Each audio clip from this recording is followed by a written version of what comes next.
جہاں بھی ایمان اور اسلام کی بات آئی ہے قرآن و سنت میں وہاں نماز لازمی ساتھ میں چپکی ہوئی ہے. اس لیے آپ کو نماز تو پڑھنی ہی پڑھنی ہے, اس میں تو نو کا آپشن ہے ہی نہیں. یہ ثابت کرنے کے لیے ہم کیا ہیں, مسلم ہیں, مرد کو بھی عورت کو بھی. اور یہ صرف بر صغیر میں ہے, اتنی ملیشیا میں ہم نے دیکھا وہاں مسجدیں بھری ہوتی ہیں, سب نماز پڑھتے ہیں, خواتین بھی پڑھتی ہیں ساری, اسکارف لٹکے ہوئے ہوتے ہیں وہاں. بے شک اس کا جاب کر رہی ہے ہوٹل میں, کچھ بھی کر رہی ہے, نماز کے ٹائم پہ عورت بھی آئے گی مسجد میں اسکارف پہنے گی, پھر وہیں اسکارف نکال کے بھی چلی جاتی ہے. ٹھیک ہے, جو ہمارے ٹوپیاں رکھی ہوئی ہوتی ہے نا. افغانستان میں سب نماز پڑھتے ہیں, سعودی عرب میں سب نماز پڑھتے ہیں, دبئی میں عرب کے کیسے کیسے عیاش ہیں, نماز کے ٹائم پہ سارے ایسے لگے گا جیسے ان سے بڑا نیک دنیا میں کوئی ہے ہی نہیں. بادشاہ نماز پڑھتے ہیں, وزیر نماز پڑھتے ہیں. ہمارے یہاں ایک بہت بڑی لعنت ہے کہ ہوگا مسلمان اور اپنے آپ کو مسلمان بھی کہتا ہے, نماز کے وقت میں خالی.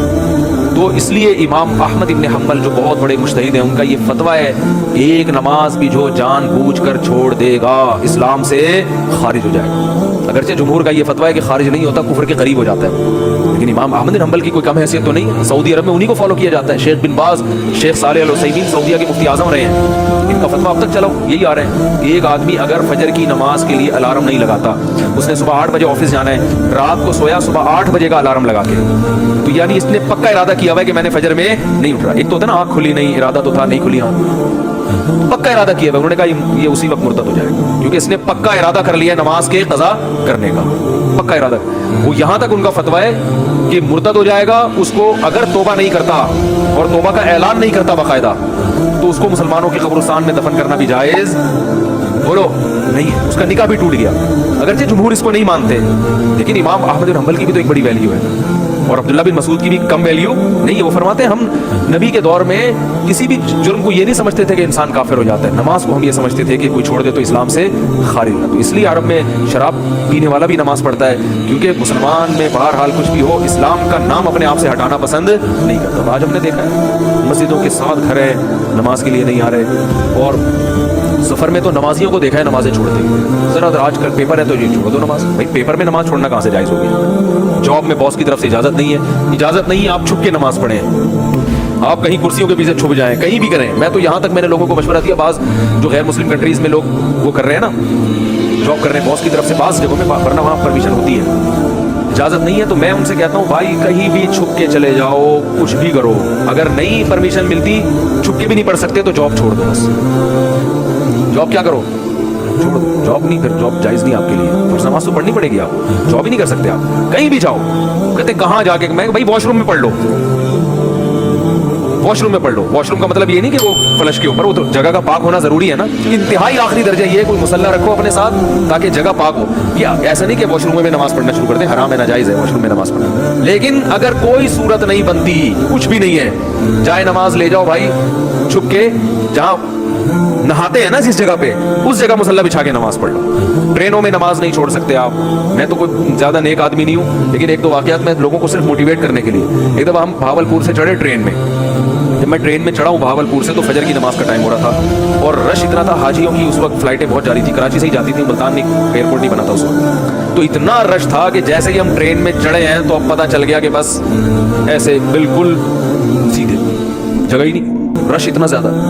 اور فجر کی نماز وضو میں نے پہلے کر لیا تھا احتیاطاً, تو اب وہاں میں نے کہا بھائی نماز پڑھنی ہے. لوگوں نے کہا یہاں جگہ نظر آ رہی ہے, صوفی صاحب لوگ پھر تانے دینا شروع کر دیا, صوفی نظر نہیں آ رہا ہے, یہاں کو نماز پڑھے گا, پاگل ہو رہا ہے. اچھا سفر میں لوگوں نے کہا میں سفر میں معاف ہے, بعد میں توبہ کر لینا, قضا پڑھ لینا. یہ بڑے اچھے الفاظ ہوتے ہیں لوگوں کے نا, یعنی ان کی نظر میں کہ توبہ کر لینا. بھائی توبہ تو کہاں سے, اگر ایسا ہی ہوتا تو اللہ کہتے ہیں نماز پڑھ لو, نہیں پڑھتے تو توبہ کر لینا.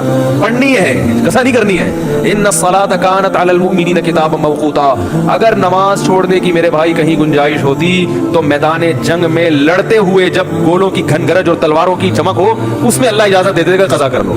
وہاں اجازت نہیں دی ہے. اللہ نے فرمایا نہیں کوئی صورت بنتی, سواری پہ بیٹھو, گھوڑے کا جہاں رخ ہے اسی طرف رخ کر کے نماز پڑھو, وہاں اجازت نہیں دی. اور آگے اللہ نے اس کی وجہ بیان کی ہے کہ میں اس لیے کہہ رہا ہوں یہاں پڑھنی ہے کہ نماز صرف پڑھنے کا حکم نہیں ہے. ان الصلاۃ کانت علی المؤمنین کتابا موقوتا, نماز مومنین پر مقررہ اوقات میں فرض ہے. یہ اس لیے جواب دیا کہ آپ کہہ سکتے تھے اللہ جب جنگ ختم ہو جائے گی پھر پڑھ لیں گے نا آرام سے خوشو و خضوع کے ساتھ, ابھی جنگ ہو رہی ہے, اللہ بھی کیا ضرور, جب جنگ ختم ہو جائے قضا پڑھ لیں گے بعد میں, ٹائم گزر جائے گا, پھر بہت ڈبل سجدہ کریں گے ہم.